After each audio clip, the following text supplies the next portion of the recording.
Hi, I'm Jeremy Kirk with Intel 471, and this is Studio 471, our regular video podcast series on cybersecurity and cyber threat intelligence. Telegram has emerged as a platform of choice for much of the cyber criminal community.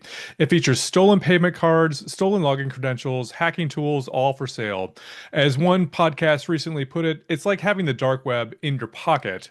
Sayak Saha is an assistant professor at Louisiana State University. He and several colleagues earlier this year did a study into whether they could classify malicious posts on Telegram using a large language model. And the aim of this was to be able to improve moderation and also spot, malicious behavior. Sayak is here to talk about his research today. Welcome, Sayak. Thank you, Jeremy. Happy to be here and talk about the paper. So you recently got your PhD, and a lot of your work in academia has been around machine learning and security applications for machine learning and natural language processing. Tell us a bit about what you've done. Yeah, of course. So for the last 7 years, I've been working on detecting online scams and phishing, especially those which are shared on social media platforms like Twitter, Facebook, Instagram. A big focus of my research, I would say, is identifying new threats, which, current security software are not that good at detecting, and also figuring out the scale of damage that the attacks have already done, if they're already out there, or estimating proactively what they're capable of doing in the future. And then comes the fun part. I design heuristics and tools that help organizations in taking down these threats really quickly. Um, this basically would translate into me doing a lot of work in statically and dynamically analyzing websites, studying social media posts, tracking phishing campaigns, etc. And when designing the countermeasures, I'm working with a lot of applied machine learning, such as using neural nets, vision models, and more recently, large language models to design better and faster tools to detect these attacks. Uh, Eventually, these tools I create, they are, or rather frameworks are running 24/7 on the web, and they detect and report a lot of these scams and indicators of compromise or IOCs, and we report them to anti-scam block lists, domain providers, services, brands, and I also get the feedback on how my frameworks are actually performing in the real world. And at the end of the day, the data like from these frameworks and all the insights I get from the different stakeholders, they actually give me, they point me towards newer problems to work on. So to kind of summarize, I wear a lot of hats. Yeah. I work from a industry setting, and trying to build better scam detectors. Yeah, let's talk about Telegram. I said in the opening, this has become kind of a platform of choice for much of the cyber criminal community. Why would you say, just to kind of set a foundation for what we're going to talk about, why do you think cyber criminals have embraced Telegram so much? So to give you some background, there are dedicated online forums or chat rooms, both on the surface web and on the dark web, where cybercriminals share malicious content among themselves. This could be, leaked credentials, zero-day malware, pirated software, anything which can be, can be used to do harm. Uh, and often the goal for these cybercriminals is to they might straight up give away these content, or there's a motive to sell. So more experienced cyber criminal might have a cluster of compromised data that they want to sell to interested parties or more novice cyber criminals, as a way of saying. Um, but unfortunately for them is the law enforcement is actually taking down a lot of these surface web, cyber criminal forums recently. So it is becoming harder and harder for, attackers to distribute this content.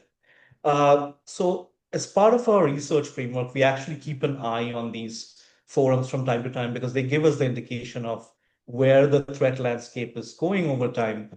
And last year, early last year, this is around January 2024, we started noticing like reputed users on these forums. This could be admins or like people who have been around on the forums for a long time. They were sharing, they were saying, okay, you want access to these leaked credentials or pirated data. Here's a Telegram link. You can go there and get the content. So that got us really interested. Like, why are they suddenly like we know the forums are being taken down, but why are they choosing Telegram as a platform to do this? And then we thought about I mean, we looked into it more closely, and Telegram is actually a wonderful place to share this kind of content. Um, and a few of the reasons would be that, first of all, Telegram channels are not indexed by search engines. So if you search a Telegram channel on Google, you would not be able to find it because Telegram is more of a smartphone focused app. So if you actually create a channel there and share malicious content, any of the anti-scam crawlers which are actually looking for this web resources cannot find them. Uh, the second reason is Telegram has a lot of subscribers. I think about 300 million active users. Uh, and because there's a motive to sell and distribute the content, they want to have as many users as possible.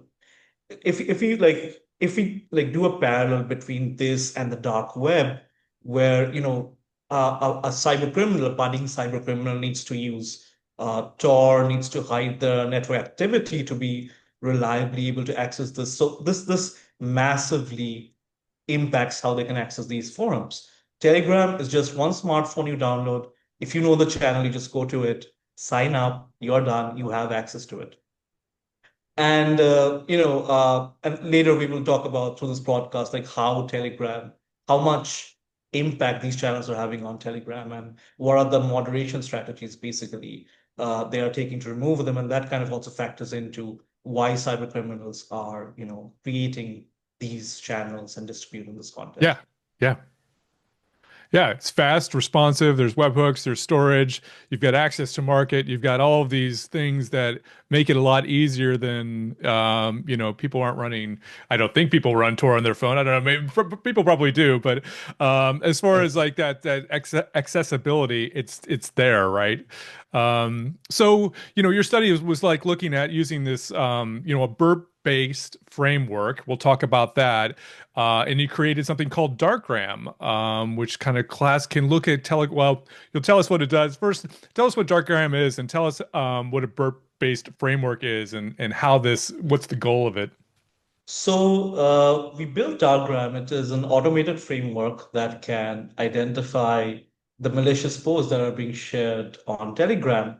And in turn, that also helps us detect the channels which are sharing this malicious content, which is the most important part. Because if we take down the channels, we are actually killing it at the source, right? So essentially, Darkgram uses BERT, which is a language model, essentially a neural net which is trained on a large number of these malicious posts, as well as benign posts that we collected from another data set. So what Darkram does is think of it as like a really smart spam filter, right? So unlike most regular spam filters, which focus on certain words or phrases, for example, if you see a post which says free Netflix accounts, click here to watch for free. And there's a second post which says, I love watching Netflix. So both these sentences have the words Netflix and watch.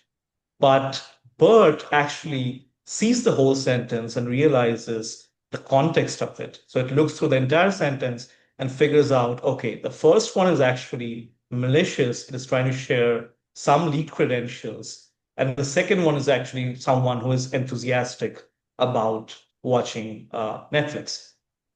So that is basically, our the crux of our detection framework that looks at the posts and it identifies if they're malicious or not. And a lot of these posts, when we went through these posts through our research, we saw that they share similar traits. So the language would be, on it won't be the exact same phrasing, but it would have the same kind of direction. So if Sure. it's Yep. sharing the credentials, yeah, it would be, they need to point out what the impacted organization is. They have to share how many credentials they are actually leaking, and they will say, okay, you have to do this, this, and this to get access to this information. Similarly, for pirated movies, for example, they need to say what movie that is. So all of these were used by the model to identify that, if these things appear, it's a problem. And it was Uh, accurate, right, to about 96%, I think is what the paper says too. Uh, that is, yeah. it was pretty accurate and pretty fast as well because it's a text-based model. So there was a lot of modalities also available, like screenshots and the files, and it doesn't need to look at that. It just looks at the text. And as far as the discoverability issue that you were talking about earlier, the fact that like Telegram channels are not indexed by search engines. So is it able, Darkgram, to look at other channels that have a high proportion of malicious content, pull out links because often like, when they channel's gonna get shut down, they'll spin up another one and keep, try to keep moving their user bases, to new channels and avoid the blocks? Right. So that's a really good question. So the problem with Telegram is unlike other social media platforms like Twitter or Facebook, they don't have a really good global search. So when we were actually starting the research, when we had to actually gather the seed channels that we would characterize, we couldn't really find it from Telegram. So we had to go to the service called Telemetrio, which is a third-party aggregator for these channels, and that's how we, collected those 339 seed channels that we study in the paper. And we only chose channels which were really popular, so had more than 10,000 subscribers, because we needed a high volume of posts to, first of all, study what's actually going on in this ecosystem, how this data is being shared, how people are reacting to it, what are the different methods, even the data actually, gets delivered, or how they're motivating, people to access this. The second point was we also needed a high volume of data to be able to train the Darkgram model. So once we were able to do that and train Darkgram, what we do right now is, we don't need to depend on a third-party aggregator to get new channels. So Darkgram now goes through, channels that it had previously identified as malicious, and these channels also promote other channels. So then Darkgram can find those channels. That's one way of finding new channels. We also look at Pastebin, Facebook, Discord, and we are trying to expand it to more social media services. Great. And then Darkgram has some really interesting features that are made for basically accurate reporting to a service, in this case, Telegram. So you've got screenshots, classifications. Tell us about those functions and what they're aimed to do as far as like a moderation level. So once Darkgram identifies post as malicious, it starts preparing a report using various heuristics. So first it grabs a screenshot of the post, uh, and then a heuristic actually runs in the background, which identifies the scale of the content that is being shared. For example, how many credentials are being shared in this particular post. And it also gets the brand. So we have a list of brands. And if it hits one of those brands, we say, okay, this particular post is targeting this brand. And we try to also get any supplementary data. For example, if there are URLs or files, we do a virus total scan to get how many engines are detecting it. So basically, we are building an evidence-based report so that it makes it easier for the organization that we are reporting to actually take action. And once we have that whole, report prepared, we send it to Telegram. So we report it to Telegram using two different methods. We do it from within the app, and we also send an email. So the app doesn't have like the opportunity to share all of these extra artifacts that we are collecting. It will be a text-based report, but we also email them on their abuse email with all of this information that we have. A similar email is sent to uh, the organization that is being targeted. If it's a phishing URL, we also report the domain provider who is hosting the website. and and then we wait for them to respond. A lot of times they actually take action, or they might come back to us and say, "Hey, we need more evidence. Send us more posts. Send us more data that can verify that this channel is problematic." And we should clarify too that you actually did this. You actually reported, more than 300 channels to Telegram, and this was done in 2024, right prior to France arresting Pavel Durov, which caused some changes on Telegram side. At least they publicly said they would change some things. Tell us about what happened then when you reported those channels. Did you let them know that this is an academic study and this is the tool and this is how it works? And what was their response? Hmm. So yeah, we reported all of the 339 channels that we have verified through the study that these are malicious channels. Uh, so all of these were reported from as soon as we figured out that they were malicious, we reported them to Telegram. And these channels had hundreds of thousands of subscribers. They were very popular channels. They were posting multiple times a day. Like we had one channel which was posting more than 25 times a day. And each time it was some kind of, indicator of compromise, some kind of malicious data or resource they were sharing. Uh, but we were not really. So Darkgram took down about 20% of those. Like, so my bad. Telegram took down 20% of those channels, and most of them were from pirated media or pirated software. So we didn't see a lot of action for channels which were sharing leaked credentials. Or there's another category of channels which is very dangerous, which is they were sharing black hat resources, right? Yeah. Phishing kits, zero-day exploits. Or Trojans, and we didn't see a lot of action taken there. But conversely, when we started running Darkgram and finding new channels, we actually saw them taking down all of those channels. And I have the number here. It was 196 channels that they removed. Uh, so we have, it's hard to we have to assume what the moderation policy is here. So for the channels which had a lot of subscribers, it was hard to get those channels removed versus the newer channels where all of them had less than 1,000 subscribers. They were maybe posting one post every 2 to 3 days. So these were new channels that had just come out, and the response for Telegram against those channels was 100%. Was there any Uh, any explanation why the ones with the popular channels were not taken down? not necessarily. But again, what we do assume is when you report, and I've seen this on Facebook and Twitter as well, if it's a large group or a large, organization, which has, a lot of subscribers, the moderation might be a bit slower because it's considered to be more of an established, group. Uh, so again, like when you report it on Telegram, you're reporting it from the app. Let's say I am just one user out of hundreds of thousands of users who is Hmm. reporting it. And when you think about the motivation of the users who are joining these channels, right? They want to get access to malicious data, right? Why would they report it? Right, right. Yeah, yeah. At the end of the day, we are just losing out due to volume because we are just one person, or maybe someone else is working on this independently, but it's still a very, very like negligible number of users who are actually reporting the channel Sure. when Yeah, you say that this is absolutely. volume. Yeah, yeah. So that might really, factored into why it was not getting removed.